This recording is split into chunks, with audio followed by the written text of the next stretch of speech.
Já parou para pensar como seria viver num mundo onde as emoções são como verdadeiras tempestades? Onde a calma parece uma coisa quase inalcançável? Pois é. Hoje, a gente vai explorar uma abordagem terapêutica revolucionária que nasceu exatamente dessa luta. Ela foi desenvolvida por Marsha Linehan e oferece uma saída para um paradoxo que parecia não ter solução.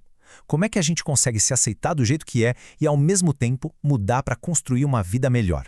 Vamos desvendar juntos esse caminho. Essa citação da própria Linehan vai direto ao ponto, né? Ela descreve uma luta muito profunda com a identidade, um sentimento de vazio que pode ser, avassalador. É desse ponto de partida, dessa dor toda, que a nossa exploração de hoje começa. Bom, para a gente entender a solução que essa terapia traz, primeiro a gente precisa mergulhar na experiência interna que ela busca tratar. Um mundo interno, sabe, marcado por uma instabilidade que é profunda e muito, muito dolorosa. E imagina só, a sensação de um vazio que não vai embora. Como se uma peça fundamental de si mesmo estivesse faltando. Isso acaba levando a uma confusão enorme sobre a própria identidade. É uma busca constante por algo que parece que sempre escapa por entre os dedos. E a essa sensação de vazio se juntam emoções que chegam como furacões. Uma raiva que parece tomar conta de tudo e um medo paralisante de abandono. Isso faz com que os relacionamentos virem um verdadeiro campo minado, cheio de altos e baixos extremos e de muita instabilidade. E o ponto-chave é que essa instabilidade toda não fica só ali, contida. Ela se espalha por todas as áreas da vida. A Linehan identificou 5 áreas principais, como a gente está vendo aqui. Começa no emocional, com essas oscilações de humor gigantescas, vai para os relacionamentos, que viram um caos, afeta o comportamento, levando a atitudes impulsivas e até a forma como a pessoa enxerga a realidade. E no centro de tudo isso está a desregulação do self, essa sensação de identidade instável e de vazio que amarra toda essa experiência. E é aqui que a gente chega no coração do problema que a Marsha Linehan encontrou. Ela percebeu que as terapias da época estavam falhando. Mas por quê? Porque elas não conseguiam resolver um paradoxo fundamental. Vamos entender que paradoxo é esse. Olha que interessante essa gangorra terapêutica. De um lado, se a terapia focava só em aceitar, em validar a dor da pessoa, isso não era suficiente. A pessoa continuava ali, sofrendo, sem ferramentas para construir uma vida melhor. Por outro lado, se a terapia focava só na mudança, parecia uma crítica, sabe? A mensagem que chegava era: tem algo de errado com você, mude. E o que acontecia? As pessoas se sentiam invalidadas, criavam resistência e muitas vezes abandonavam o tratamento. E a chave para resolver esse impasse foi o conceito de dialética. A palavra pode até parecer complicada, mas a ideia é super poderosa. É basicamente pegar duas verdades que parecem opostas, nesse caso aceitação e mudança, e encontrar um jeito de juntar as duas. Não é uma coisa ou outra, é uma coisa e a outra. E aqui está a grande sacada da Linehan, a síntese genial. A terapia precisava fazer as duas coisas, ao mesmo tempo. Por um lado, aceitar radicalmente a pessoa, validar a dor dela como algo real, compreensível. E por outro lado, ensinar habilidades para mudar os comportamentos que causavam tanto sofrimento.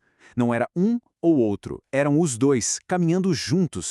Então, essa parte da aceitação vem de uma teoria que não procura culpados. A terapia comportamental dialética, ou DBT, como também é conhecida, propõe que essas dificuldades todas nascem de uma interação, de uma transação complexa entre a nossa biologia e o ambiente em que a gente cresce.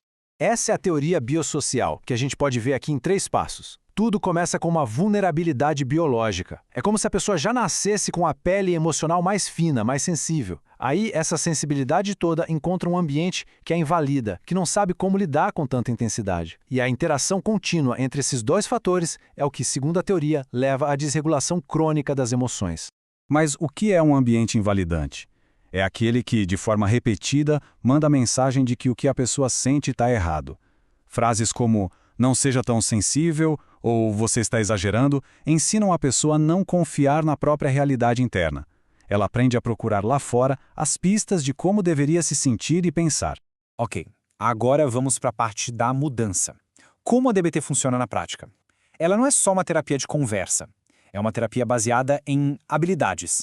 O objetivo é ensinar ferramentas bem concretas para conseguir navegar nesse mundo de emoções intensas.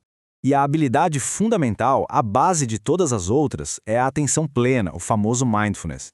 É a capacidade de observar propriamente as próprias emoções sem ser carregado por elas. e principalmente sem julgar o que se encontra ali. É a partir desse espaço de consciência que a aceitação e a mudança finalmente podem acontecer. E a DBT torna o Mindfulness uma coisa super prática, dividindo em habilidades de o que e como. As habilidades o que são o que fazer, observar os pensamentos, descrever as emoções, participar do momento. Já as habilidades como são a maneira como se faz isso, sem ficar se julgando, com foco total em uma única coisa de cada vez e, claro, sendo eficaz, ou seja, fazer o que funciona para atingir seus objetivos. E, finalmente, qual é o grande objetivo dessa jornada toda que junta aceitação e mudança? É desenvolver algo que a DBT chama de mente sábia. A mente emocional, todo mundo conhece, né? É quando as nossas ações são totalmente dominadas pelos sentimentos. A lógica fica de lado e a intensidade da emoção do momento assume o controle total. E também conhecemos bem a mente racional. É o nosso lado analítico, que pensa em fatos, que planeja, que resolve problemas de forma lógica. É uma mente mais fria, muitas vezes desconectada das emoções, da intuição. A mente sábia, então, é a síntese, é o ponto de encontro, a integração da mente emocional com a mente racional. Ela não joga fora as emoções, nem a lógica. Ela une as duas. É aquela sensação profunda de intuição, de saber o que é certo para si. É uma sabedoria interna que todos nós temos e que a DBT nos ensina a ouvir de novo. E a gente termina com essa reflexão. A DBT não propõe eliminar a dor, isso é impossível. Ela propõe construir uma vida que vale a pena ser vivida apesar da dor. Uma vida onde é possível se aceitar radicalmente, do jeito que se é, e ao mesmo tempo ter as ferramentas para mudar e crescer. É o paradoxo que, quando a gente abraça, leva à verdadeira cura.